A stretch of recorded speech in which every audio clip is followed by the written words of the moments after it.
It was March 1922. Far away from town, there was a quiet farm called Oakridge. 5 people lived there.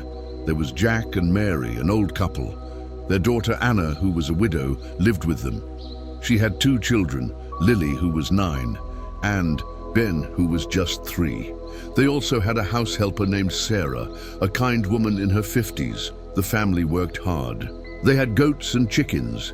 Every morning, Jack got water from the pump. Anna made bread. Sarah fed the animals. The house was small, but warm.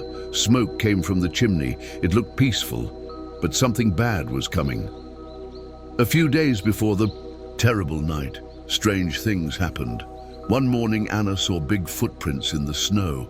They came from the woods to the barn, but there were no prints going back. They found a newspaper in the barn, but no one in the house read that kind of paper. At night, they heard soft footsteps in the attic, but when they checked, no one was there. Doors that were locked at night were open in the morning. Anna told her father, Jack, she felt like someone was watching them. Jack tried to stay calm, but even he looked scared. No one knew who was coming to their farm. On the night of March 31st, the family had dinner together. They ate bread, potatoes, and cabbage. The fire was warm. The children laughed. After dinner, Anna put Lily and Ben to bed. Sarah closed the windows and locked the doors. Outside, the wind was cold. A lantern flickered on the porch. The family went to sleep, but someone was already inside. That night, the killer used a heavy tool, maybe a pickaxe. One by one, he attacked each person. No one had a chance to scream. The killer didn't run away. He stayed. He fed the animals. He lit the fire.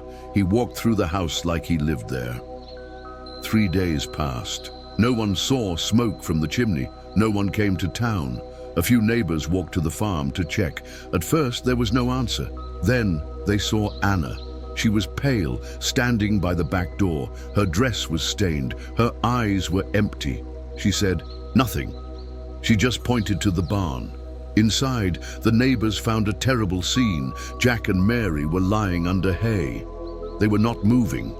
Nearby, Lily and Ben were also found. They looked like they had been sleeping. Sarah was near the back of the barn. All of them were gone. The barn smelled like blood and dust. The neighbors stepped back in shock. Nothing like this had ever happened before. The police came fast. They searched every room. They looked for clues. They saw the same footprints, coming from the woods, but never leaving. They found no weapon. They asked the neighbors questions, but no one knew anything. Some people thought maybe it was a jealous neighbor. Others said maybe it was someone with a secret grudge. A few believed the land was cursed. Years passed, but the case was never solved. Today, Oakridge Farm is empty. The buildings are old and falling apart. People say they still hear strange sounds. At night, some say they see a lantern light in the attic. The story of the Oakridge Farm still scares people, and the person who did it was never found.